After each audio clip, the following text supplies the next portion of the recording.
Let's go live to the Australian's foreign editor, Greg Sheridan. Greg, thanks so much for your time. It looks pretty clear that both sides of the aisle in the United States want this trial done quickly. Well, yeah, up to a point, Kieran. I think the Democrats are think they're feasting on Trump's carcass. I think this is a disgraceful proceeding by the Democrats. The purpose of impeachment is to get an unfit president out of office. Trump is out of office. Richard Nixon resigned the presidency in order to avoid impeachment. He was going to be impeached and thrown out. Once he resigned, no one in the Congress suggested that they should impeach him anyway. Or should the Republicans have impeached Bill Clinton a couple of times just to make the point? I mean, what has happened is the Democrats have lost confidence in their ability to deal with the Trump phenomenon politically, and so they constantly resort to criminalising politics. I've got no truck for Donald Trump. I think his behaviour after the election was despicable. But I just think this is a cynical, tawdry, very low-class episode. Both sides of American politics are behaving very badly in this. The Republican Party has got so many challenges right now, not the least of which that there'd be some, or many, in fact, senators, including those that fancy their chances as the candidate in 2024, who'd actually like to see Trump precluded from running again. Well, I don't think anyone thinks that that can possibly happen, because to preclude Trump from running, you have to get a two-thirds majority to convict him. Then you can preclude him from running with a one-vote majority. But look, I think Trump's behaviour after November 3 was contemptible, utterly odious, morally bankrupt. But I don't think it's really the democratic solution to say that the way we deal with a really contemptible politician is to make it illegal for them to run for office. I mean, defeat Trump at the ballot box. Republicans have to do this too. They have to defeat his candidates in the primaries. I mean, this ridiculous woman, Green, the congresswoman who believes that, forest fires are caused by space lasers and so on. How on earth did she ever become a Republican congresswoman? The Republicans are in the same position as moderate Laborites during the Cold War. They have to show they have no truck with extremists in their own party. You can't, there isn't a legal solution to Trump. You have to deal with him politically. Yeah, it's a fair point in terms of dealing with him at the ballot box. What about the Republican Party, though, in terms of its direction, the Trump, base versus the traditional Republican base, typified by the daughter of Dick Cheney in the Congress? I guess Mitt Romney is among that. How do you see them navigating that? This has been a unique period. I was one of those people who thought Trump was unfit to be elected in 2016. But after he became president, he did quite a lot of good things as well as some bad things. A lot that he said was true, a lot that he said was crazy. So you had to deal with him as a president, and I think Republicans were in that difficult position. Now that he's not president, they have to have the courage to oppose his madness, but they don't want to make him the centre of their political universe. I think the Democrat calculation here is utterly cynical. They want Trump to be the centre of attention because it distresses the Republican Party.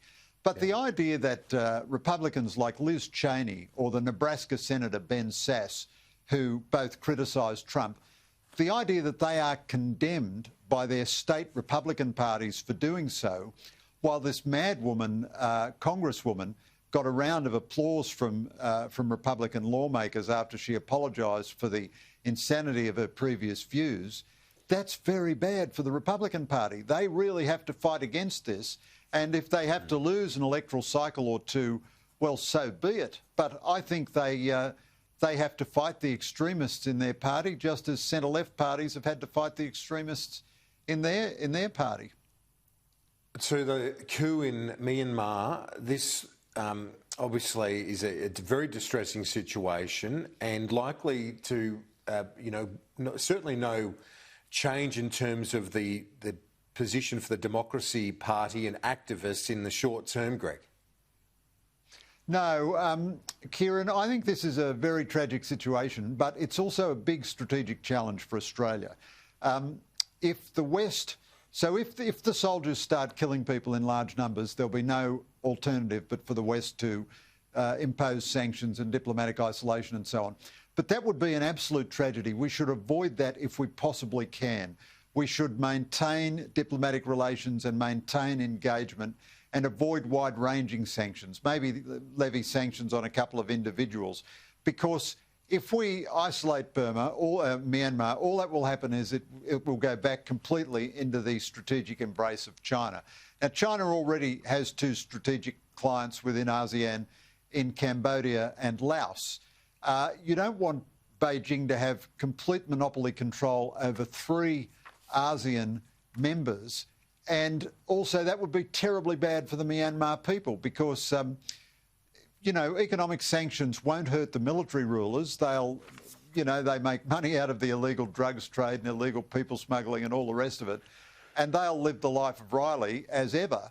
But the Myanmar people would suffer devastatingly if we levied wide-ranging sanctions. So I think New Zealand's move to cut off all dialogue is just the sort of nonsense you expect from New Zealand. They always do the wrong thing for the wrong reasons.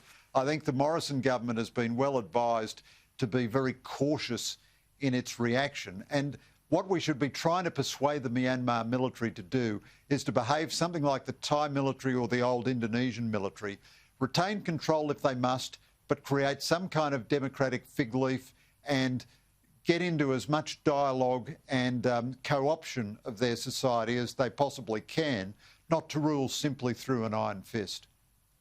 The first phase of the WHO investigation into COVID-19 reported overnight. I'll be talking to Alexander Downer about this in about half an hour from now, but I'm interested in your initial reaction to what we've seen. Nothing definitive from the scientists involved. No, Kieran, I think this investigation lacks all credibility. The WHO lacks all credibility. So my view is I'm not a conspiracy theory person. I don't think that the Chinese created this virus on purpose, nor do I think on balance it's likely that it escaped by accident from the Wuhan Institute of Virology. I don't base that on anything other than the assessment of Australia's best agencies. Australia's best scientific and intelligence agencies have examined this matter exhaustively, and their conclusion is that it's overwhelmingly likely that the virus originated in China through the interaction of wild animals and human beings, almost certainly in a wildlife wet market. Now, WHO has also said possibly the virus originated somewhere other than China. Well, that is just exactly what Beijing wants to hear, and WHO has been quite subservient to Beijing. So I think this is a very unsatisfactory investigation. As to a matter you were discussing earlier, what price did Australia pay for calling for this investigation? I don't accept the Chinese narrative that all the punishment we've had subsequently is because we called for this investigation. I do accept the criticism of the Morrison government that it would have been much better to do this in company with others.